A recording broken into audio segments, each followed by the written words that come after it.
Mm-mm.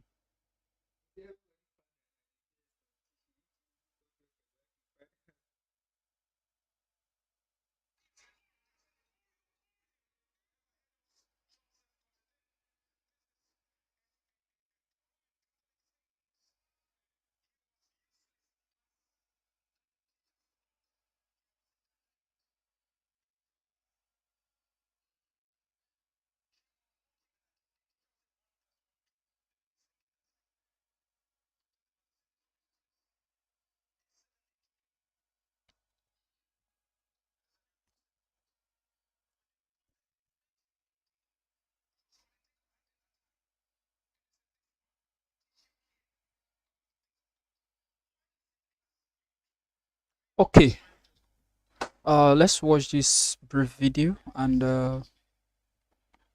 I'll I'll say some little things about it as regard the concept and the times that we are. So let's go. Something that is happening right now, and it concerns everyone who has money on any stockbroking platform, especially Bamboo. Two of my clients have been hacked in the past few weeks, with the most recent one being this Friday, both on Bamboo. Not a coincidence. This is a pattern, and it could happen to any email address.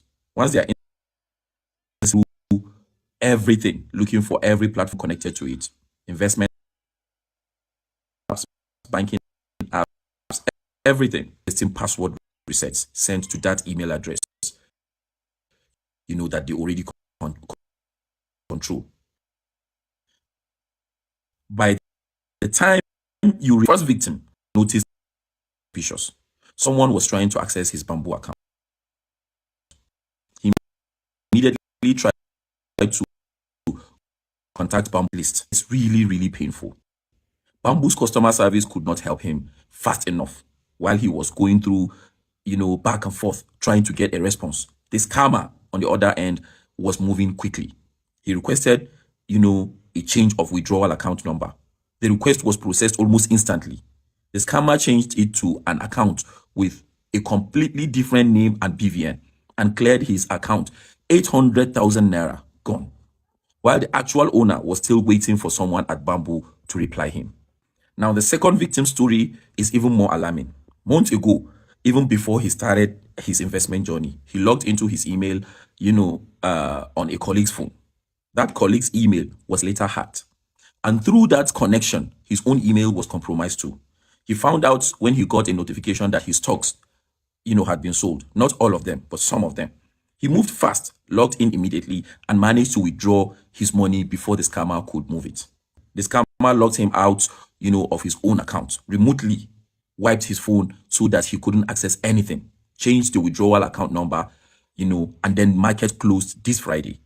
Now he's waiting for market to open on Monday so that he empty the rest of the money. Now I have to tell my client, because he is in Abuja, to make sure that 7 a.m. on Monday he's at Bamboo office. Now imagine if he's not in Abuja. Now think about what I just described. The account owner is locked out of his own account, struggling to get back in, and the scammer is sitting comfortably inside, making changes, account number change, phone wiped, everything done smoothly and quickly. How? How is a scammer changing account numbers almost instantly while the legitimate account owner cannot go through, to customer service? Now, I want to be very, very clear about something. I'm not accusing Bamboo of being involved in this. What I'm saying is that their security architecture is making these crimes possible, and their customer service is making the damage even worse. An account change should not be something that happens quickly without serious verification. It should require multiple steps: biometric confirmation, facial verification, BVN matching, a waiting period, a verification call to the registered phone number. It should be deliberately difficult because it is a sensitive action. The fact that scammers are breezing through account changes while legitimate account owners cannot even get a response from customer service tells you everything about where the priorities are. And investment money, billions and billions of naira investors who took a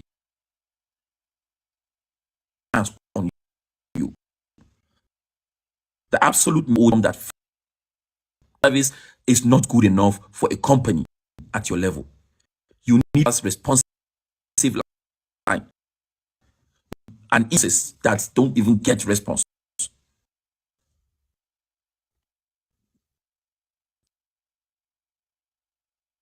A real human being that someone can reach when their account is being emptied in real time. Who trusted you?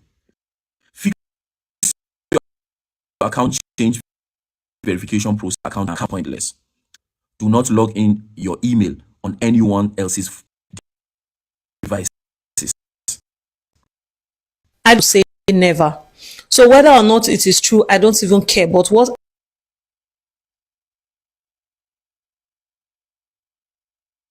Okay, you heard the issue now. A particular investment stock investment platform. You know, a client's account was hacked via his email address, and the hack actually moved money out of this account, and it happened to two different persons or to two different individuals. But that's not what I'm trying to see, or that's not what I'm looking at. What I'm looking at is that as a company who is handling critical, in fact, at the moment you're handling people's finance, you must ensure that your security architecture must be very tight, especially as regards withdrawal, because any money that is flowing through the withdrawal route, you can't actually what, even if you as a company wants to track it, you spend a lot of resources for you to track down that money. However, if you restrict it that it cannot leave, you only be called out maybe in cases whereby there were errors in such kind of restriction. You will only be called out, and if need be, your company can do an official clarification that for security reasons, security check and all that is the reason why such restrictions were placed on such accounts. You understand, to prevent fraud, and people will understand with you. But in situation whereby change of account numbers from the existing name to a totally different name, it looks alarming, and it's not actually that good for a company that that trades, that operates financial issue. For instance, as I have been trading for years, all of the platforms I've been trading with, though not on stocks, I trade more on currencies and indices. All of their deposit and uh, withdrawal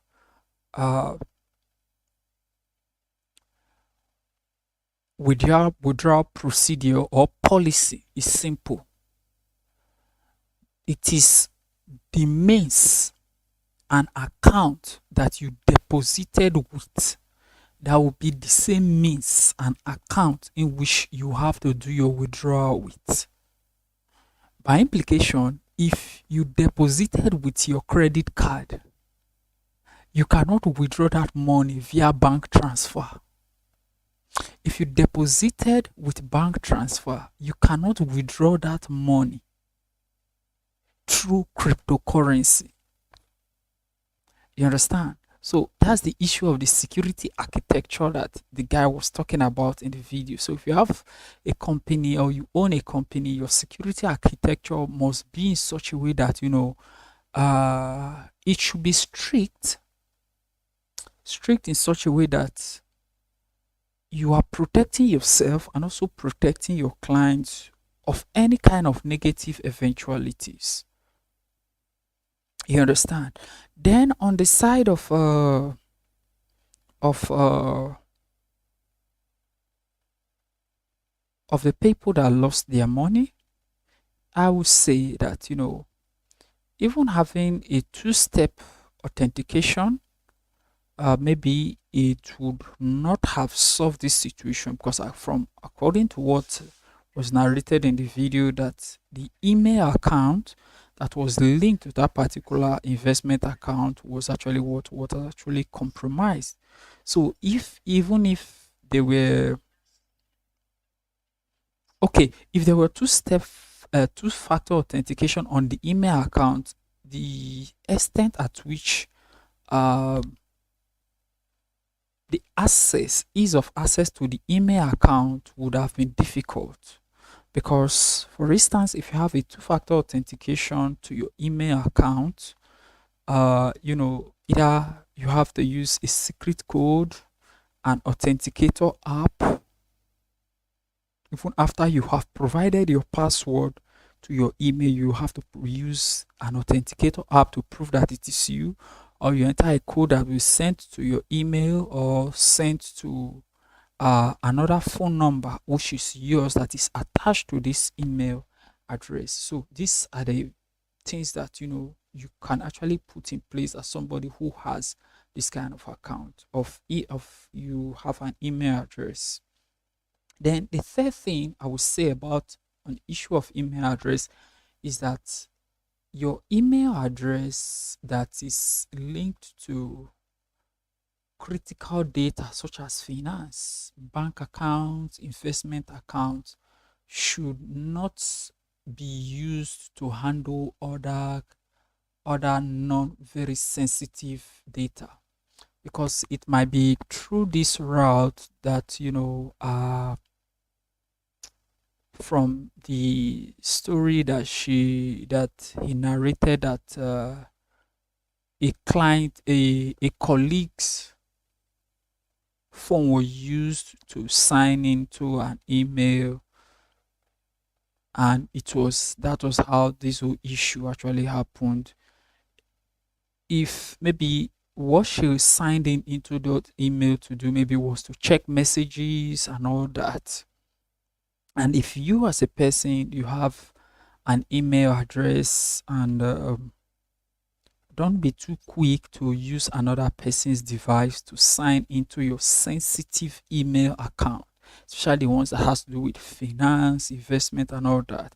Because if such person's device are actually what are compromised, your own email address, your cookies might be stolen, and once your cookie or brow cookie session is stolen, it can be used to access your account from another device.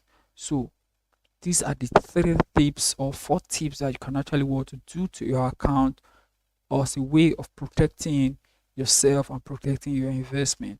And if you are a company on the other side, ensure that your security architecture must be very strict, it must be very tough, so as to ensure that you are safeguarding yourself and also safeguarding those who trust in you, and they are putting their money in your hands for their investment, for saving, and all kind of stuffs like that, so as not to lose confidence in you.